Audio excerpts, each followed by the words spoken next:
Aujourd'hui, je vais vous donner mon top 5 des personnages que je préfère le plus dans la licence Kingdom Hearts. Alors, ce qui va être compliqué, c'est que j'aime énormément de personnages de cette licence, mais je vais essayer de les personnages que j'aime le plus. Alors, en quatrième, je mettrai Ku. Franchement, ce personnage-là, il est incroyable. Je sais pas, en fait, son écriture, il est passé d'un gars qui était naïf, qui prend les ténèbres comme si c'était un été, mais au final, après, au plus tard, il regrette, il évolue au fil du temps dans l'histoire, et c'est ça que je trouve incroyable. En quatrième, je vais mettre Aqua. Pour moi, c'est la meilleure personnage féminin de toute la licence. Héroïque, qui veut sauver ses amis. Et aussi, elle a passé beaucoup d'épreuves, notamment 12 ans dans les ténèbres.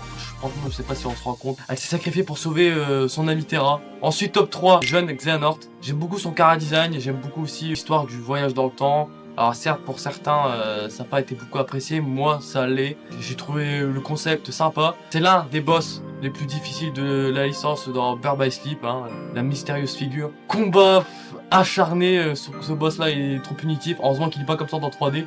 En plus, il a un côté arrogance, donc c'est ça que j'aime. Au top 2, je vais mettre Sora. Alors oui, Sora. Dans là, ils aiment pas beaucoup Sora parce qu'il est naïf. Mais pour moi, je l'aime bien parce que déjà c'est le personnage principal, un peu le côté shonen, mais aussi de temps en temps il est un peu chiant à rien comprendre, franchement.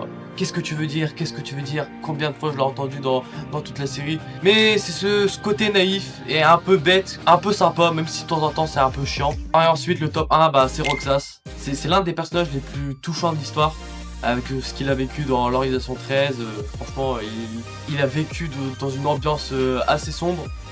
Qui il est, il se demande à quoi il sert, il se pose beaucoup de questions. Genre, il veut exister, quoi. Genre, il est dans le déni, en fait, dans toute la licence, et c'est ça que je trouve incroyable, c'est qu'il veut renier sa vraie existence, genre, qui veut lier à Sora, et il veut... Je sais pas, je le trouve incroyable. Ensuite, hein, les deux Keyblade, alors là, ça rajoute encore quelque chose.